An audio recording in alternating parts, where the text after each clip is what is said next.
Bueno, en el video anterior vimos un poco algunos aspectos iniciales de nuestra materia para entender un poco la orientación que tiene, la forma como vamos a organizar nuestros temas, pero también los propósitos que tiene el curso.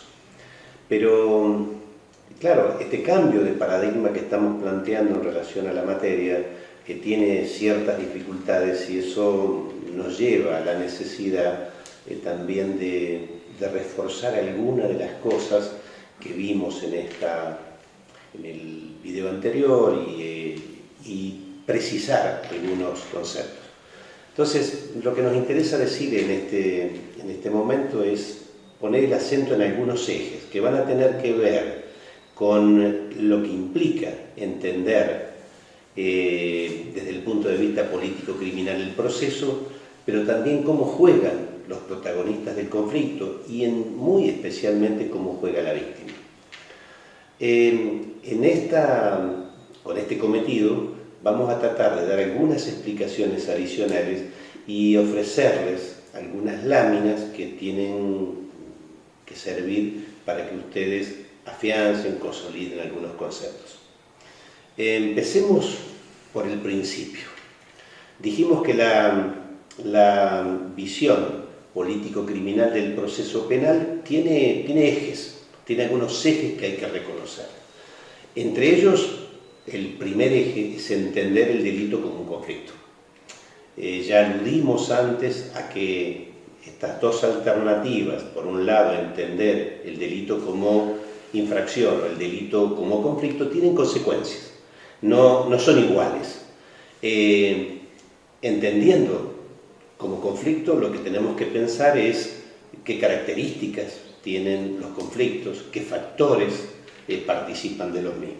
Y en eso, evidentemente, tenemos que reconocer que en cada conflicto hay factores personales, hay factores situacionales y hay factores culturales. Entender cada uno de esos factores es también lo que nos permite gestionar y solucionar buena parte de esos conflictos porque entendemos cómo se genera.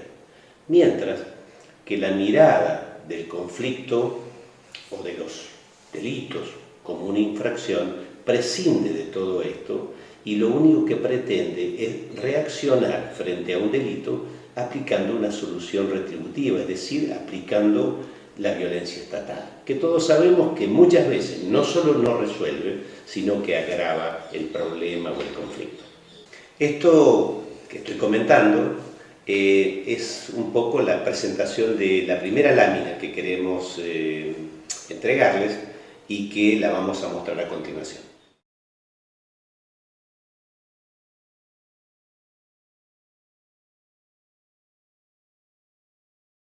Como es obvio, en cada conflicto hay actores. Uno puede tener la idea de que los únicos actores son la víctima y el autor, o puede pensar que es la víctima, el autor y también el Estado. Pero en realidad, las cuatro partes, los cuatro actores principales de casi todos los conflictos son estos que acabo de mencionar, pero también es la sociedad. Muchas veces el propio contexto social, el propio medio social representa un factor que contribuye a la generación de conflictos o constituye un factor que ayuda a resolver buena parte de ellos. En este contexto vamos a ver que hay pequeños conflictos que generalmente pasan, yo diría, desapercibidos para el Estado y se resuelven en el medio social o se resuelven simplemente a través del diálogo, la discusión entre los propios protagonistas. Pero hay otros en los que interviene el Estado. La respuesta del Estado puede ser una respuesta no violenta o puede ser una respuesta violenta. Cuando la respuesta es violenta, es decir, cuando implica la aplicación de violencia estatal, estamos en el ámbito de la política criminal, que es la que destina recursos violentos para reaccionar frente a ciertos conflictos. Entonces, esto lo vamos a tratar de graficar de alguna manera con la lámina 2.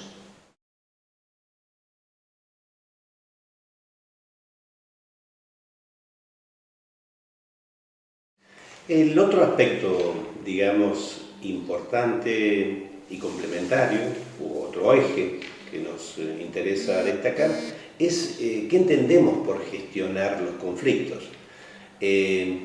No es simplemente pensar en una única respuesta. La verdad que gestionar implica hacerse cargo de la diversidad de los conflictos y pensar en una variedad de respuestas.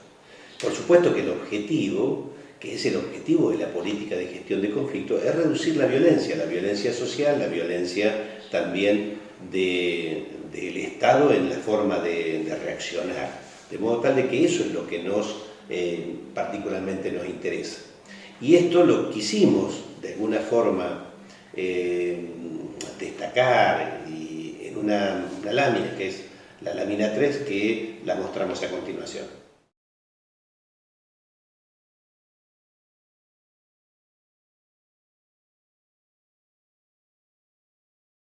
Como se advierte, frente a una heterogeneidad de conflictos, hay distintos niveles de intervención. Y es importante que tengan en claro cuáles son esos niveles, porque eso es lo que ustedes van a considerar cuando estén frente a los conflictos que ocurren en la vida social. Entre esos niveles de gestión de los conflictos tenemos primero la prevención, es decir, tratamos de que el conflicto no se produzca, actuamos sobre las causas. El segundo nivel es el nivel de disuasión, es decir, no trabajamos sobre las causas. Perdón, empecemos de vuelta porque me mandé. Tratamos de mostrar cuáles son los actores que intervienen en el conflicto y tratamos de ver de que hay distintas formas, pero lo que más nos interesa acá es que aprecien de que hay niveles de intervención estatal.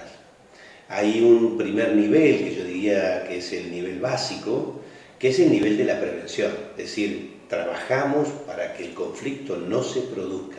Y esto seguramente es trabajar sobre las causas. El segundo nivel ya requiere alguna forma de interferencia, es decir, trabajamos en lo que llamamos disuasión. No trabajamos sobre las causas, pero trabajamos sobre la forma como pueden manifestarse ciertos conflictos. Mucho de lo que es las políticas de seguridad con orientación en lo situacional tienen ese enfoque. No trabajamos sobre las causas, pero impedimos que ciertos hechos se produzcan en ciertos contextos o en ciertos lugares. El tercer elemento, el tercer nivel, es un nivel de reacción.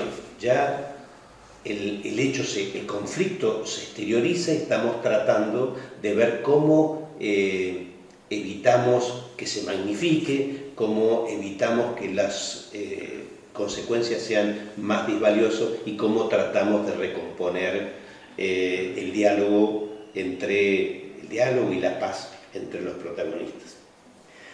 El cuarto nivel es el nivel de conciliación, o sea, en este caso ya procuramos que las propias partes busquen una solución entre ellos mismos para que cogestionen de alguna manera su conflicto.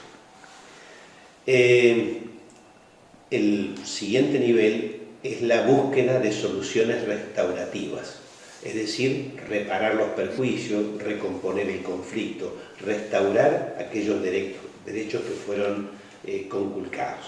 Y por último, tenemos el nivel que es más propio de la política criminal, que es la aplicación de los instrumentos violentos, que por imperio de este principio que ustedes han escuchado muchas veces, que es el de última ratio, es el que tiene que estar reservado a aquellos conflictos más graves en donde no podemos lograr una solución satisfactoria a partir de los otros niveles de intervención. Como ustedes ven, diversidad de conflictos y distintos niveles de intervención y, por supuesto, heterogeneidad de las respuestas. Esta yo diría que es la fórmula básica.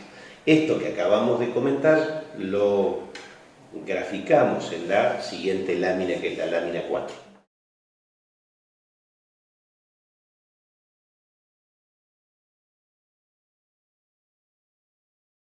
En todo este esquema de gestión de los conflictos y en este reconocimiento de cuáles son los actores que tenemos que considerar justamente para solucionar los conflictos, ocupa un lugar central la víctima.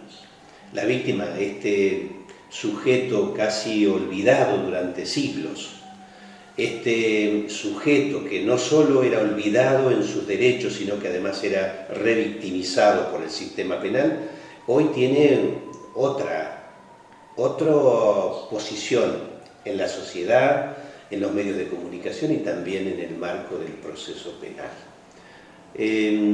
Por eso es muy importante que tengamos en claro este cambio de paradigma en relación a la víctima. Pero para tener en claro esto, no hay que olvidarse un poco del desarrollo histórico.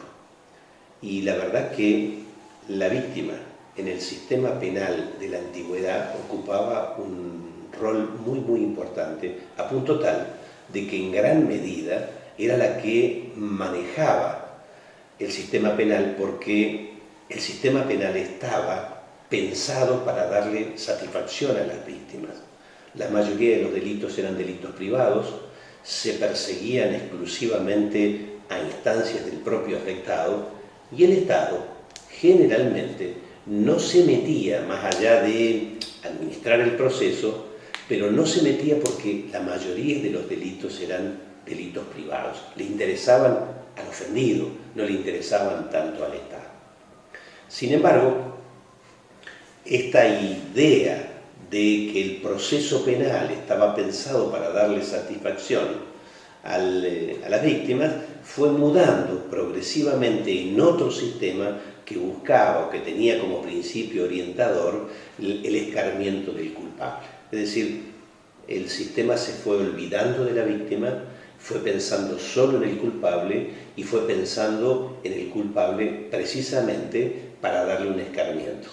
Las penas se hicieron cada vez más crueles, el proceso se hizo cada vez menos garantizador de los derechos y entonces el abuso de poder era moneda corriente.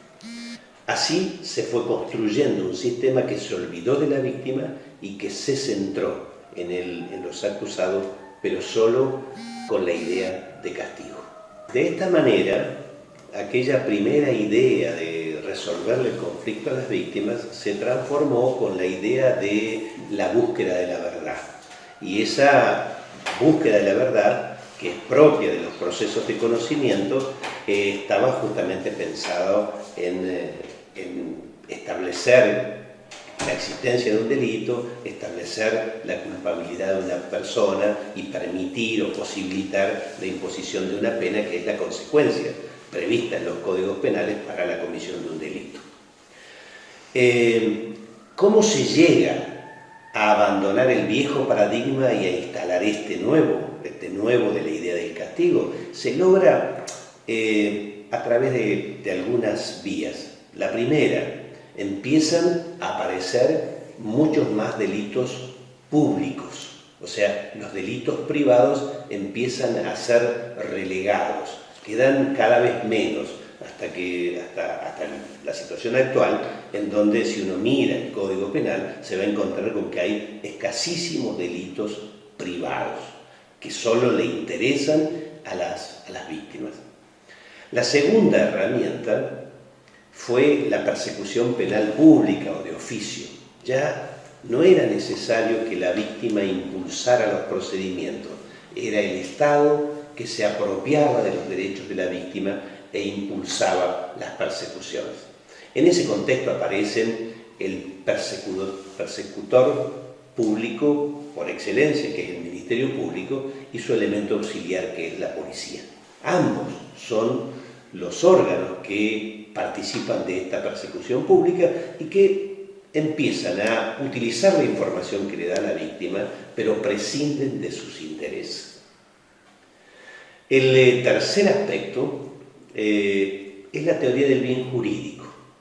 En la teoría del bien jurídico, que inicialmente estaba asociada a la afectación de un derecho subjetivo de una persona, empezó a adquirir una conformación mucho más abstracta. Entonces, El delito de propiedad ya no es la propiedad de Juan, Pedro, Diego, sino el derecho de propiedad en abstracto, de modo tal de que la afectación de la propiedad de Diego es relevante, aunque Diego no le interese, simplemente porque en esa afectación está expresada también el compromiso del derecho de otras personas. De esta manera el Estado prescinde de la voluntad de Juan o de Diego y puede impulsar la persecución penal, aunque estos no tengan interés en la misma o piensen en obtener otro tipo de solución.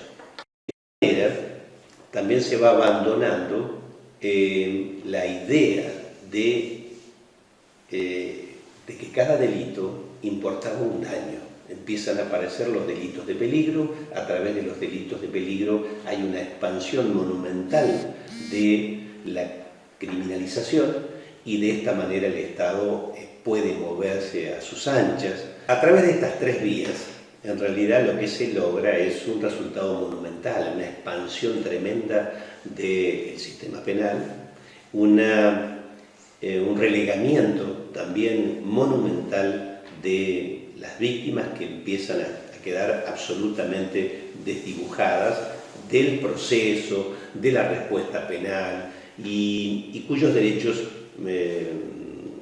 digamos, no son garantizados por el Estado en modo alguno. Es más, el Estado de alguna forma se escuda en lo siguiente: la víctima ya tiene demasiados problemas para que además le impongamos obligaciones a nivel de la persecución de los delitos. De eso se va a ocupar el Estado, que puede y que tiene recursos. Esta promesa, en realidad, es una promesa absolutamente incumplida. La mayoría de las víctimas no encuentran una respuesta a sus demandas de justicia y entonces el resultado final es que sus derechos se ven afectados y que además reina la impunidad. Pero la situación actual tiene ya varios elementos correctores. Hay varias cuestiones que en realidad están sentando las bases para un cambio bastante importante en el proceso penal y en el sistema penal en su conjunto, gracias al reposicionamiento de la víctima. El primer logro ha sido el reconocimiento de derechos. Casi todos los sistemas procesales reconocen el derecho a todas las víctimas a tener información sobre el proceso en relación a los hechos que lo afectaron. Segundo, a que se respete su dignidad. Tercero, a no ser victimizados por el sistema penal a través de intervenciones estatales que sean negativas. Cuarto, a tener protección a veces en relación a los propios autores, especialmente en los casos de crímenes, digamos, de criminalidad organizada. Y también a programas de asistencia. Hay todo un abanico, digamos, de alternativas que están vinculadas con lo que llamaríamos este primer eje, que es respeto por los derechos de las víctimas. El segundo aspecto tiene que ver con la participación en el proceso. Las víctimas que habían sido casi desconocidas en el marco del proceso, especialmente en nuestro país a partir de las primeras códigos orales que tenían el cuño del sistema procesal italiano en la época del fascismo, y que no reconocían a las víctimas la posibilidad de constituirse como creyentes en los delitos de acción pública. Esto se fue revirtiendo y actualmente se garantiza mayor participación a las víctimas para actuar como creyentes. Es más, hoy casi estamos superando la discusión de si la víctima tiene una potestad autónoma de perseguir el delito o si en realidad tiene una potestad coadyuvante. Sobre este tema seguramente vamos a volver más adelante cuando veamos puntualmente la situación. Y por otro lado, la víctima, aún sin ser querellante, en los nuevos sistemas también tiene derecho a participar, tiene derecho a que se le hagan conocer ciertas decisiones que toman los fiscales y a participar en ciertas audiencias en las que se está resolviendo su caso. Esto cumple de alguna forma con la garantía que tienen las víctimas a la tutela judicial efectiva. Y el último tema, que no es menor y que quizás es el de mayor importancia, es que las víctimas ahora pueden participar de la solución de los conflictos. ¿Y pueden participar de qué manera? A través de acuerdos reparatorios, de criterios de oportunidad y también de su participación en el Instituto de la Suspensión del Proceso a Prueba.